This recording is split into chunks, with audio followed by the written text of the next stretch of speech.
Hi guys! Welcome or welcome back to my channel. Again, my name is Jap. Kumusta po kayong lahat? So yun guys, maraming salamat po sa walang sawang pagsubaybay sa ating pong daily love reading. And kung ikaw ay bago pa lang sa ating channel, mag-subscribe na po kayo. Then i-click mo na rin yung ating notification bell para lagi kang updated sa ating mga bagong upload. Okay, so yan guys, tignan natin. Kanino bang love reading itong masasagap natin? Ayan. So guys, bago ako mag-start, sa mga interesado pala sa ating private reading, iiwan ko na lang po yung link ng aking Facebook sa atin pong description box below. And gusto ko lang ulit kayo guys pasalamatan sa mga hindi po nag-i-skip ng ating ads.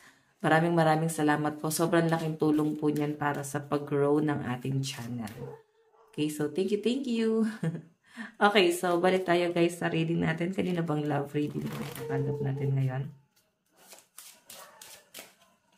Meron tayong let go of control issues. So, yan, yung iba sa inyo, siguro lagi may mga issue, nandun sa point na lagi niyo pinag-uusapan yung mga negativity. So, pag ganyan kasi guys na parang ang daming issue sa relationship, parang may hirapan kayong i-workout to. And siguro yung iba sa inyo, nahihirapan kayong i-workout din tong relationship na to dahil nandun na yung parang trust issue. Pwedeng matindi rin kasi guys yung naging issue niyong dalawa. So, sinasabi dito guys, kung hindi niyo daw i-let go yan, possible na masira tong relationship na to. Pwedeng lagi na kayo nag-aaway, parang hirap nang magtiwala dun sa person. Yun yung nakikita ko dyan guys. Tignan pa natin.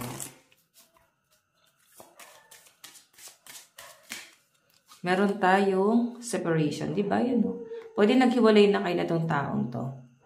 Meron ako nakakitang bata dito. So, pwede may anak kayo. And ang sinasabi dito guys, parang nahirapan na kayong i-workout kasi ang dami ng naging issue. Pwede rin naman guys na bigyan na ng second chance. Then, bumabawi naman, pinilit namang i-workout. Pero siguro nandun na sa point na hindi na talaga guys, kinayang i-workout din talaga. Okay, no? Nagkaroon na guys ng hiwalayan dito sa relationship na to. Okay? Parang nag-decide na siguro kayo guys parehas na maghiwalay na lang. Since masyado ng toxic, ang dami na guys mga issue. Ang dami nyo na pinagtatalunan. Ayan. Tignan natin, meron tayong release your ex. So, yung iba sa inyo guys na nasa healing process, then umaasa pa rin sa ex nila, sinasabi dito na siguro kailangan mo nang let go itong taong to or at least kahit paano is kalimutan mo. Kalimutan mo na or kalimutan mo muna. Kasi pwedeng merong mas importanteng bagay kaysa dito sa love life mo eh. Parang may kailangan kang dapat iba pang i-consider. Hindi mo na pagtutuunan ng pansin kasi nakapokus ka sa love life mo. Okay? Nakapokus ka doon sa problema yung dalawa ng person mo. Tingnan pa natin. Meron tayong this could be the one. So, siguro kasi sa kanya nyo lang na-feel yung love.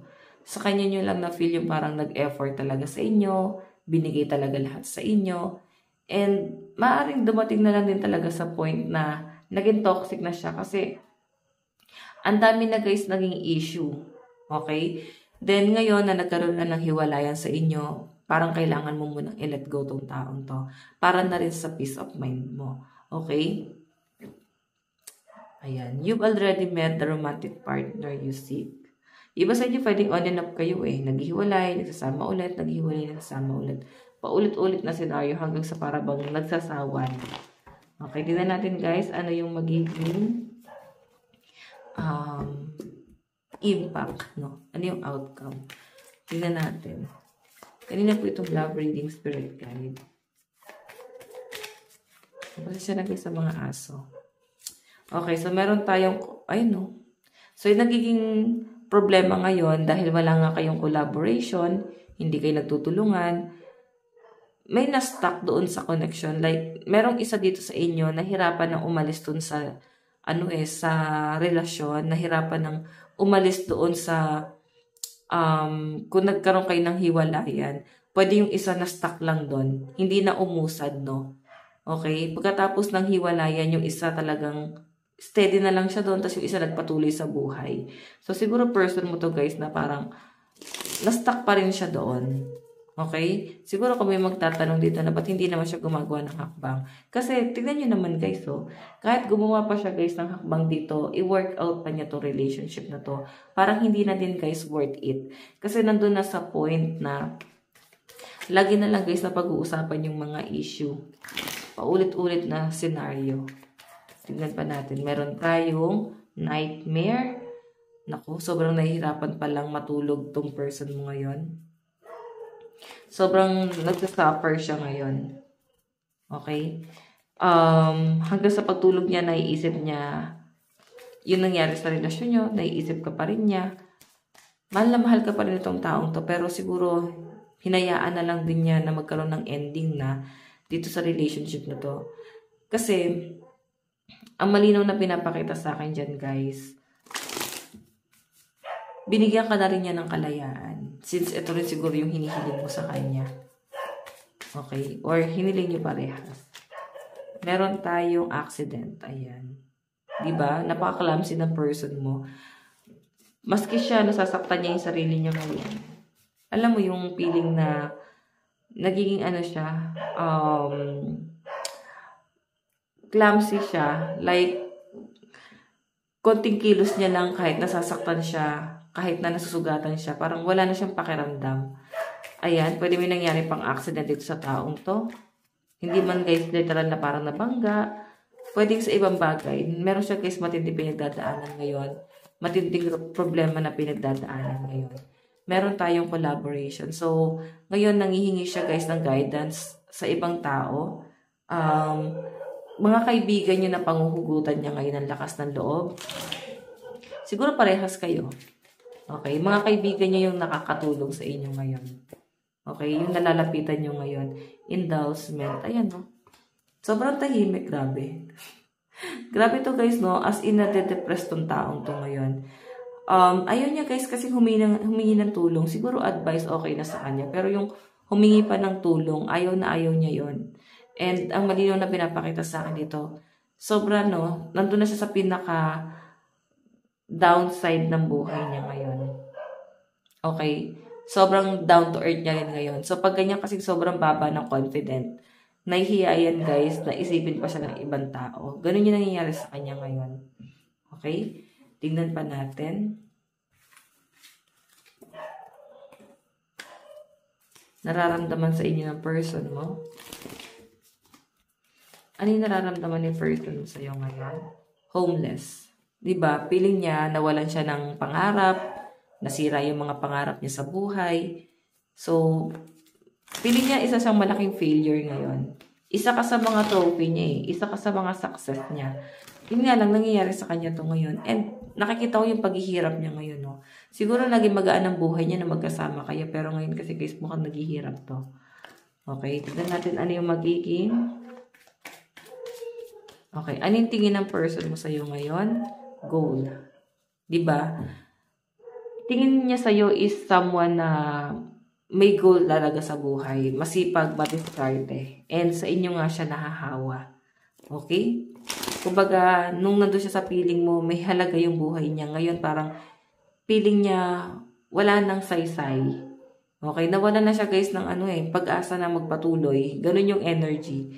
Kasi ikaw yung lakas niya eh. Sobra, no? Sobra yung positive energy na nabigay mo sa taong to. Tignan pa natin, ano naman yung... Okay.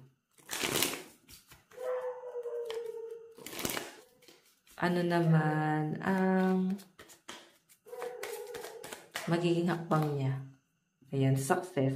So, I think i-win baka ulit na tong taong to. Or, sabi ko sa inyo guys, on and off yung relationship yung dalawa. So, siguro, gusto niya muna guys na mag-focus muna sa sarili niya. I-improve niya muna yung sarili niya. Once na mag-improve na siya, nagkaroon na ng success, nakuha niya na lahat ng mga pinapangarap niya. Saka ikaw naman yung asikasuhin niya. Sa ngayon, wala siya magiging hakbang kasi mag-focus muna yan guys sa self-improvement. Parang ganun. Improve niya muna yung sarili niya. Ano yung magiging outcome? Meron tayong disturbance. Sa ngayon kasi guys, kailangan niya ng tulong mo. Ayan o. Okay? Tignan naman natin guys sa side mo. Pero bago yon, ayan, kunin muna natin itong ano malalakas na zodiac sign.